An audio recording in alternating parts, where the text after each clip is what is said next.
6 days of the week. So I have another verse, one more verse here for this topic is Ephesians 5, verse 15 through 17. And I'll wait for you guys to turn.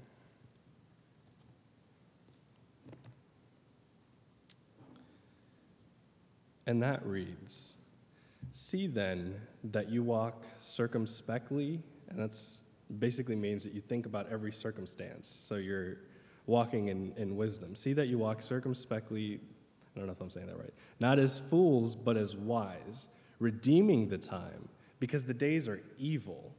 Therefore do not be unwise, but understand what the will of the Lord is."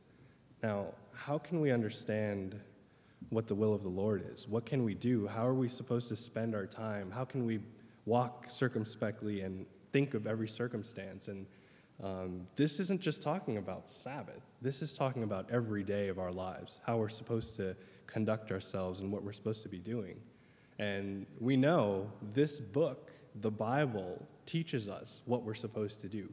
Spending time in the Word, being filled with what its promises are, with reading of people's struggles, and it's full of everything that we go through today. And so that's one way that we can spend or focus those other 6 days of the week.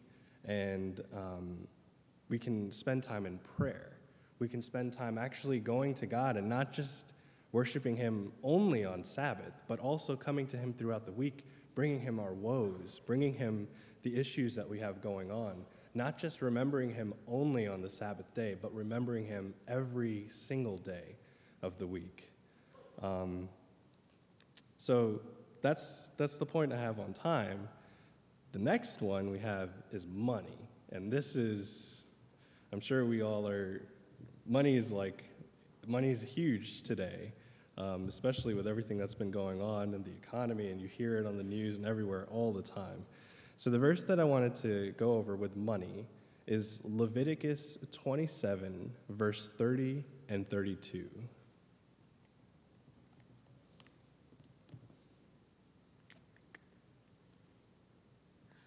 And it reads, "And all the tithe of the land, whether of the seed of the land or the fruit of the tree, is the Lord's. It is holy to the Lord." And verse 32, "And concerning the tithe of the herd or the flock, of whatever passes under the rod, the 10th one shall be holy to the Lord." So again, how much of our money is God's? All right, so you guys caught on to my trick, huh? All of our money is God's. 1/10 of it is to be given to God in tithes, yes. But then what do we do with the other 9/10 of it? Are we free to just go and spend it on iPads and iPhones and TVs and cars? And, we have a lot of things that we like to use our money on. And it's not wrong. You need to provide for yourself. You need to be able to make a living for yourself. But are we released then from the other 9/10 and we're able to spend that on anything? I don't think so. So I have just 2 more verses that we're going to turn to. The first one is Deuteronomy 15, verse 7 through 11. And this will give us a little bit of a insight on what we can do with our money. And it reads, "If there is among you a poor man of your brethren within any of the gates in your land, which the Lord your God is giving you, you shall not harden your heart nor shut your hand from your poor brother, but you shall open your hand wide to him and willingly lend him sufficient for his need, whatever he needs. Beware lest there be a wicked thought in your heart, saying, 'The 7th year, the year of release is at hand,' and your eye be evil against your poor brother, and you give him nothing, and he cry out to the Lord against you, and it becomes sin among you. You shall surely give to him, and your heart should not be grieved when you give to him, because for this thing the Lord your God will bless you in all your works and in all to which you put your hand. For the poor will never cease from the land. Therefore I command you, saying, you shall open your hand wide to your brother, to your poor and your needy in your land. So the other 9/10 of our money, is this talking about what we're supposed to do with it? We're supposed to give willingly, freely, with our hands wide open when somebody's in need. We're not supposed to say, oh, that person, they're squandering their time. They don't manage their time properly. Oh, they just spend their money on this and that. No, when somebody is in need, we're supposed to not only give it to them and, oh, I gave all this money to them. Look at, we did this and now they're just going to. We're supposed to be happy. We're supposed to be filled with joy. We're supposed to do it in God's name. And, something that I hear very often, especially as I've been growing up, is, you'll drive around and maybe you even saw somebody on the way here and they're, on the side of the road asking for money. I'm homeless, I'm a veteran, I'm this, I'm that. And our response is, oh, they're just going to go buy booze and drugs with our money.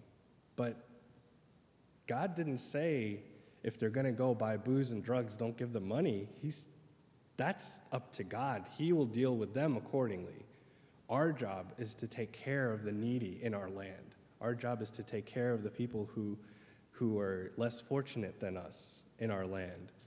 That's one of the ways that we can spend the other 9/10 of the money that we haven't given in tithe.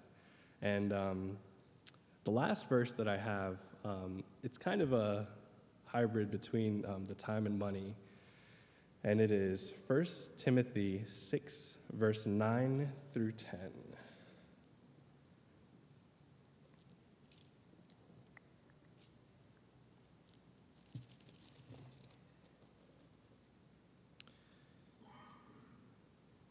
This one's pretty tough. And it reads, "But those who desire to be rich fall into temptation and a snare, and into many foolish and harmful lusts, which drown men in destruction and perdition. For the love of money is a root of all kinds of evil, for which some have strayed from the faith in their greediness and pierced themselves through with many sorrows." This kind of sounds like something that I've heard of. We talk about success, and we talk about being able to provide, and we talk about, school and work, and you have to get a really good job, and you have to really be able to bring in, $40,000 is not enough. $50,000, you need to bring in $70,000, $80,000, $90,000, $100,000. You need to be successful. That's what God wants from you. But this says, those who desire to be rich fall into temptation and a snare. For the love of money is a root of all evil. Well, and I don't understand, because isn't our goal or our mission or something to be able to have all the money so that we can help, right? So that we can. But these verses, they speak something a little different, and it's a high calling. I know in my life, it's follow God and do what God says and make sure you keep him number one and do that. That's what the right thing. But then it's like, that's here, but make sure you let's say finish school, and that needs to, and all of a sudden God is kind of down here and school kind of comes up here. And we don't seek first God, we seek first something else, or jobs, or different things. And it gets convoluted sometimes. And so it's just, this kind of brings it back home where, we're like, oh yeah, don't just go and squander your money on games and TVs and things like that and everything. Okay, yeah, God should be above that, definitely, absolutely, keep him first and everything. But, there's some things, we may begin to start putting above God, and that's not what he calls from us. And this verse calls light to that. So it's definitely a high calling, and it's a very, it's difficult. But we have a responsibility for not only the Sabbath day, but the other 6 days out of the week. And we have a responsibility not just for the 1/10 of our possessions, of our money, but for the other 9/10 and how we spend it and what we make our goal in our life. And I just have a quick story just to basically kind of tie in those points together, and something that I've actually experienced in one of my friends. We have a couple friends. They're married, and they're a younger couple, well, the wife is younger and the husband's not so, well, they're a younger couple, let's just say that. And so they have one child already. The other one, they have a second child that's in the oven, so it's cooking, it's coming. But a couple years ago, he, basically, the husband was the one that was bringing in the money and sustaining them and keeping, paying the bills and everything. And his wife, she was still doing some schooling, and she had like a part-time job and everything, but they basically relied on him for their survival. And as time went on, it became evident to him that he didn't feel like God wanted him to be in that job. And it was interesting because our instinct is, well, find another job first.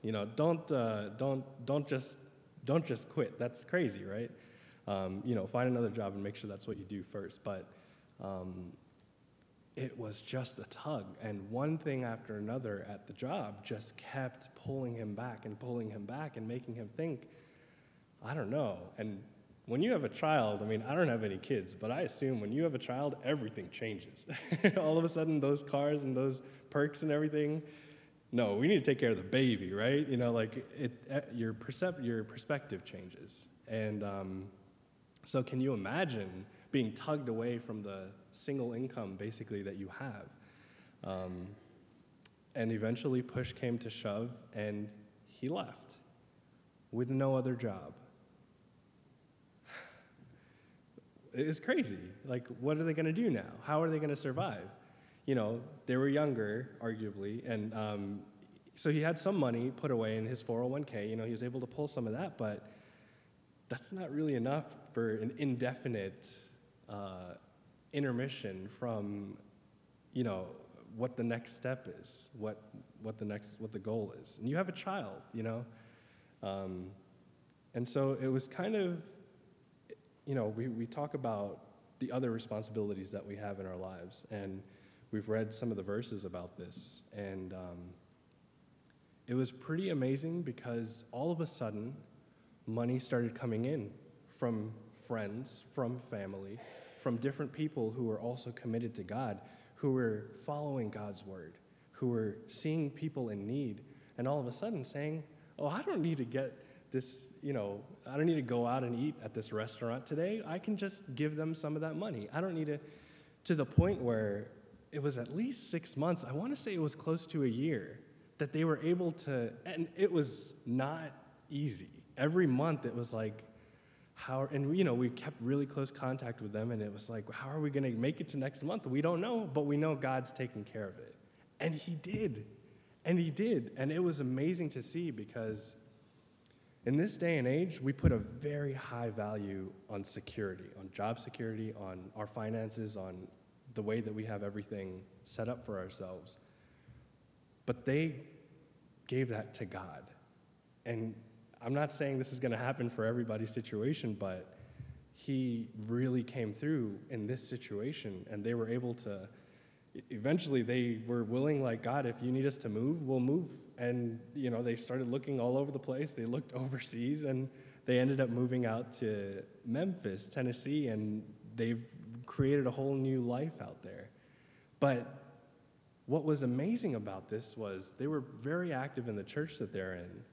And so many people watched this and saw this happen and were affected by it, were chiming in and just seeing how they were doing.